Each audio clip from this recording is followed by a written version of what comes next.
Comment je vais faire moi? Tu fais le live. On y va. On peut aller, monsieur le ministre. D'accord. D'abord, je tenais sincèrement à remercier mes avocats. Mes avocats pour le professionnalisme dont ils ont fait montre tout au long de cette procédure vexatoire, diffamatoire. Il n'a ni d'autre objet que de tester la démocratie judiciaire de notre pays. Que ces détracteurs-là soient suffisamment informés que la refondation dont on souhaite pour notre pays sur le plan judiciaire est une refondation irréversible. M. Béa sera poursuivi pour insuffisance professionnelle devant le barreau. Ça, c'est la deuxième chose, les propos qui sont contenus dans l'assignation sont des propos qui ont porté atteinte à ma dignité. Dans les jours à venir, une action judiciaire sera menée. Nous avons dit à tout le monde dans notre pays que nous n'avons aucunement l'intention de briser l'élan de lutte contre l'impunité que nous avons installé.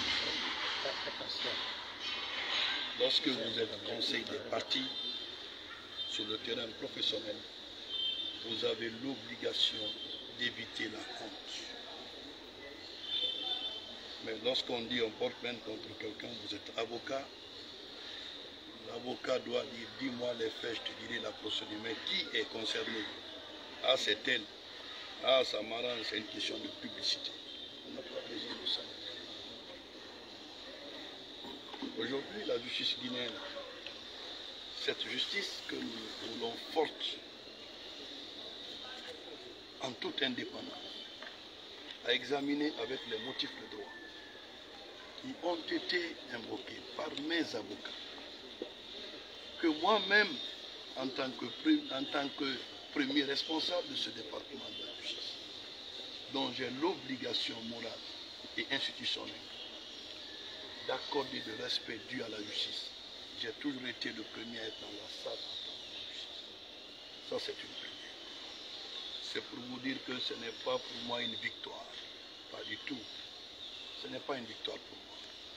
Ce n'est pas une victoire pour moi, mais c'est un signe fort que ce que nous avons dit, on est toujours en cohérence avec nos actions. J'entends les gens dire que le FNDC a porté plainte contre le ministre. Je suis désolé de vous le dire que le FNDC n'a jamais porté plainte contre M. Charles. Le FNDC est une structure qui n'existe pas, qui ne mérite pas mon attention ni mon regard.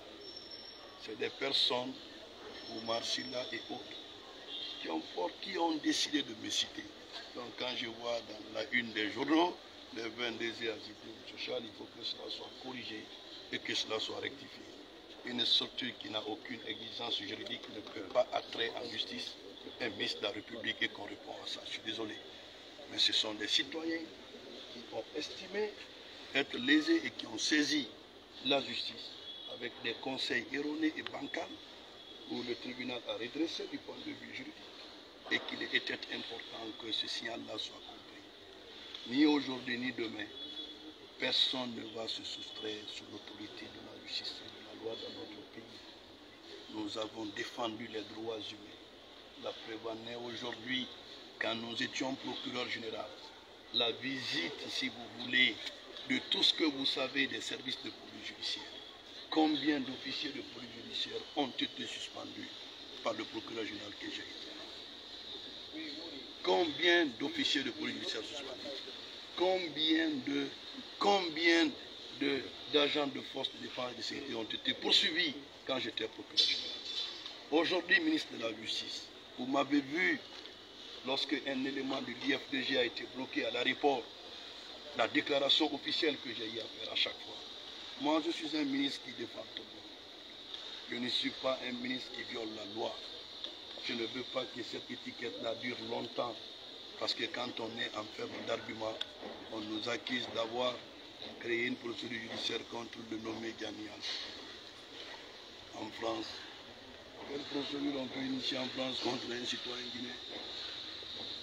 Toutes les procédures contre lesquelles ils ont été cités, c'est des procédures qui sont frappées d'appel, qui sont pendantes, qui ne sont même pas finies. Mais quand quelqu'un veut le droit d'asile aujourd'hui en France, il veut l'attention du droit d'asile, on veut utiliser aujourd'hui la transition comme une monnaie d'échange. Parce que quand tu dis je suis poursuivi par la justice, ça te donne le droit d'avoir des demandes d'asile. On met le nom de quelqu'un sous la plainte qui n'avait rien dans la citation plutôt, qui n'avait rien à voir avec la procédure à l'époque. Et ce monsieur est du côté de la France. C'est une façon d'aller brandir la citation pour dire écoutez, nous demandons protection. Il faut qu'on évite ça pour notre pays. Notre pays, on doit éviter ça, notre pays. Qu'on ne fasse pas une mauvaise publicité pour des fins purement personnelles. Je pense qu'aujourd'hui, c'est une leçon de démocratie judiciaire que nous sommes en train de donner à tout le monde aujourd'hui dans notre pays. Nous n'avons pas d'animosité avec qui que ce soit. Et dans les coulisses, chacun d'eux est conscient de la marche démocratique de notre pays. Chacun a besoin d'aider ce pays-là. Nous tous, les médias, les magistrats, les avocats, nous avons tous besoin que ce pays décolle. Mais pas à tout prix. Force doit rester à la loi et à l'autorité de l'État. Même si c'est demain encore, les gens passent à l'action de donner l'injonction aux fins de procédure judiciaire. Ça, ce sont des pouvoirs qui sont dévolus par la loi. Si ça doit être considéré comme un abus d'autorité, parce qu'on dit que l'abus d'autorité, c'est l'action visant à faire entrave à la loi. Mais si on met des actions allant à l'application de la loi, peut être qualifié d'abus d'autorité, ça c'est la plus grande insuffisance professionnelle que je n'ai jamais entendue. Plus le quotient juridique intellectuel est de moins 1%, c'est pourquoi l'avocat doit être poursuivi pour insuffisance professionnelle. Mais c'est vous qui devez porter plainte contre lui ou c'est le barreau? Faites beaucoup attention. L'action de conseil a exposé à terminer l'image d'un ministre de justice. L'avocat est un auxiliaire de justice. Il a deux vocations. La vocation d'assister un client quand il est en matière pénale, mais aussi de le représenter sur le plan purement civil. Un avocat doit éviter deux choses à son client. C'est de le conseiller de manière juridique et d'exposer son client à tout ce que vous savez. Ma dignité a été touchée.